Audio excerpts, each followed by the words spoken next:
قسم په هغو پرښتو سخت راکونکو چې په سختۍ سره سال بدن څخه راباسي، او قسم په هغو چې په اسانۍ سره یې راباسي، او قسم په هغو پرښتو چې په کائناتو کې په چټکۍ سره لامبو وهي، بیا د حکم په ځای کولو کې چالاک وړاندې ځي، بیا د الهي حکمونو سره سم د چارو تنظیم کوي.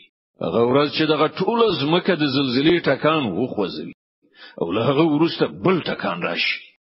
ځینې زړونه به وي چې په دغه ورځ له ویرې ولړزيږي، د هغو سترګې به له ویرې ښکته شي. دا خلک به وایي آیا پر اختیا مونږ ستنیدونکي بیا بیرته ورګرځول کیږو؟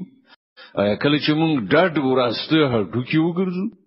او به وایي دا ستنیدل خو بیا غټ تاوان کوي.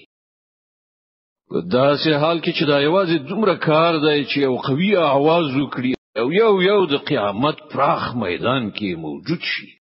تاسو ته د موسی د قصې خبر رسیدلای دی؟ کله چې د هغه پروردګار د توآ په سپېڅلې غونډۍ کې هغه ته غږ وکړ چې فرعون ته لاړ شه، هغه سرکشي کړې ده او هغه ته وایي آیا ته دې ته چمتوې چې سپېڅلتیا غوړه کړې؟ او زه ستاسو د پروردګار لوري ته تاسو لارښوونه وکړم چې له هغه څخه په تاکي ویره پیدا شي. بیا موسی فرعون ته ورغی، هغه ته سترې نښانې وښودلې، خو هغه دروغ جن کړه وینه مانه. بیا د چلونو جوړولو لپاره وګرځي او خلک را ټول کړل، نو د نارې کړې ویل زه ستاسو ته ټول لوی پروردګار یم. په پای کې الله هغه د آخرت او دنیا په عذاب اخته کړ. په حقیقت کې په دې پیښه کې لوی عبرت دی د هر هغه چا لپاره چې وېریږي. ستاسو خلکو پیدا کول زیات ګران کار دی که د اسمان الله هغه جوړ کړی دی. د هغه چته خو حسک درولای بیا د هغه انډول برابر کړای دی او د هغه شپه تیار او د هغه ورځ روښانه کړی دی.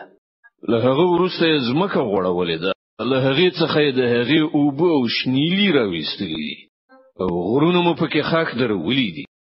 د ژوندانه د وسایلو برابرولو په غرض تاسو لپاره او تاسو د څارویو لپاره. بیا کله چې هغه لویه هنګامه جوړ شي، هغه ورځ چې انسان به خپل ټول کړي او هلې ځلې یاد کړي او د هر لیدونکو په مخ به دوزخ پرانسته وګرځو. نو چا چې سرکشي کړي و د دنیا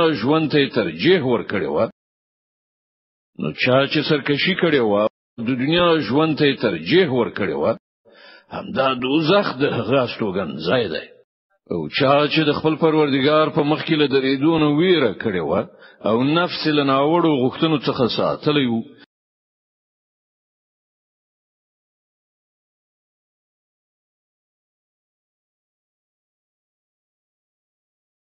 جنت د هغه هستوګن ځای دی. دا خلک لتانه د قیامت په حق له پوښتنه کوي چې خنو د هغه ساعت تحقق به څه وخت کیږي؟ ستاسو کار دی د هغه په خودلو کې د هغه علم یوازې الله لره دی.